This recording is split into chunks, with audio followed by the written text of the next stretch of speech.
Shalom saudaraku yang dikasihi dan diberkati Tuhan. Selamat malam, salam sejahtera buat kita semuanya.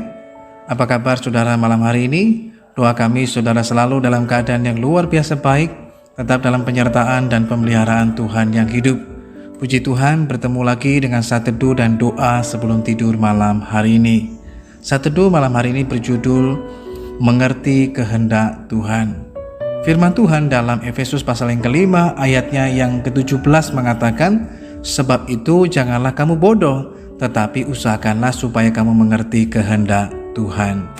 Saudaraku yang dikasihi dan diberkati Tuhan, suatu kali ada seorang ayah yang memiliki 2 orang anak laki-laki, dan ketika ayahnya menginjak pada usia yang senja, maka dia memutuskan untuk menghabiskan masa tuanya di luar negeri. Sebelum dia berangkat, dia menyerahkan usahanya kepada 2 orang anaknya dan memberikan pesan kepada mereka. Pesan yang pertama diberikan adalah agar ketika mereka menjalankan usaha dapat menjalankannya dengan jujur, bertanggung jawab, tetapi juga dengan takut akan Tuhan. Pesan yang kedua adalah agar ketika mereka menjalankan usaha, mereka tidak lupa untuk menjadi berkat bagi banyak orang. Pesan yang ketiga adalah agar mereka tidak meminta kembali pinjaman yang telah dipinjam oleh orang lain. Setelah menyampaikan pesannya, ayahnya pun berangkat. Kemudian beberapa tahun, ayahnya kembali dan datang untuk melihat kembali keadaan mereka. Maka pada waktu ayahnya kembali, ayahnya menjumpai anak yang sulung, anak yang pertama, dan menanyakan bagaimana kondisi kehidupannya, kondisi usahanya. Maka sang anak menceritakan dengan kesedihan yang amat mendalam bahwa sepeninggal ayahnya, justru keadaan kehidupannya makin memburuk, usahanya makin menurun bahkan bangkrut. Sekarang dia bahkan terlilit hutang dalam hidupnya. Sang ayah pun bertanya kepadanya, "Mengapa hal itu bisa terjadi? Apakah kamu tidak menuruti apa yang menjadi pesan ayah?" Dengan nada tinggi dia mengatakan, "Justru karena aku menuruti kehendak ayah, pesan ayah, hal itu membuat aku menjadi seperti sekarang ini, hidupku jadi susah." Kemudian sang ayah dengan sabar menanyakan lagi kepada anak yang kedua, anak yang bungsu, bagaimana keadaannya, bagaimana usahanya. Anak yang kedua memberikan jawaban yang jauh berbeda.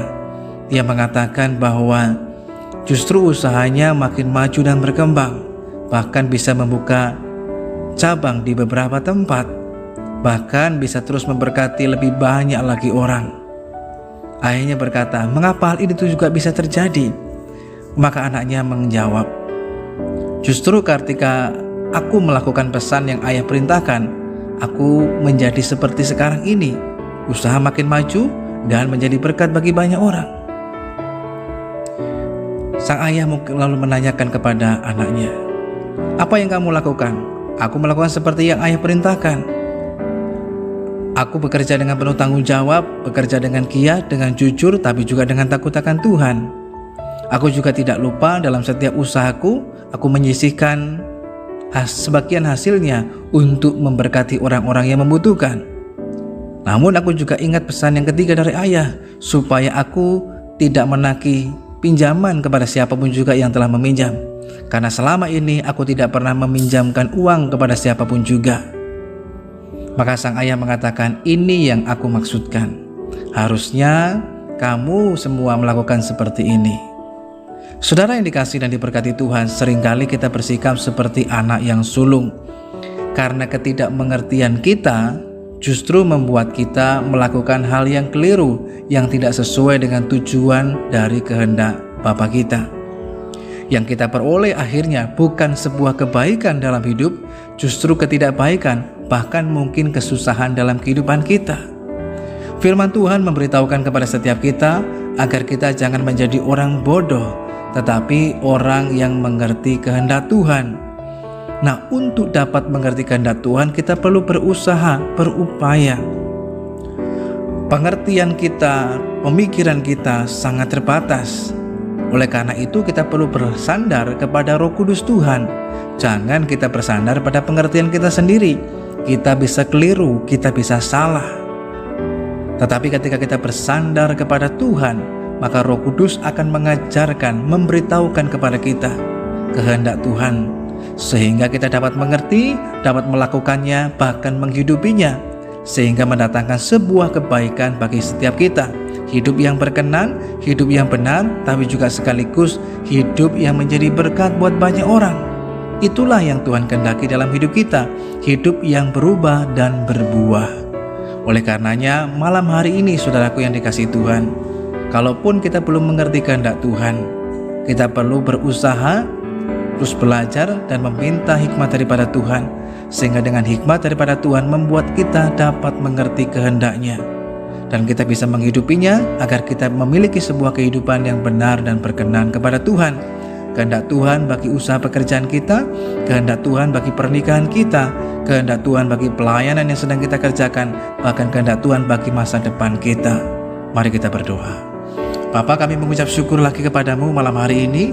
Engkau sungguh baik. Melalui firman-Mu kami belajar lagi bahwa dalam hidup ini kami mau belajar menjadi orang yang mengerti kehendak Tuhan dengan bersandar penuh kepada Tuhan, sehingga Roh Kudus-Mu akan menuntun dan mengajarkan kepada kami, supaya kami dari hari demi hari untuk kami terus belajar mengerti kehendak-Mu dalam hidup ini, supaya kami tidak menjadi orang yang bodoh, tapi orang yang penuh dengan hikmat Tuhan, sehingga hidup kami dapat berkenan di hadapan Tuhan, tapi sekaligus memiliki sebuah kehidupan yang menyenangkan dan menjadi berkat bagi banyak orang. Ampuni segala kesalahan dan pelanggaran kami, Tuhan kuduskan hidup kami semuanya.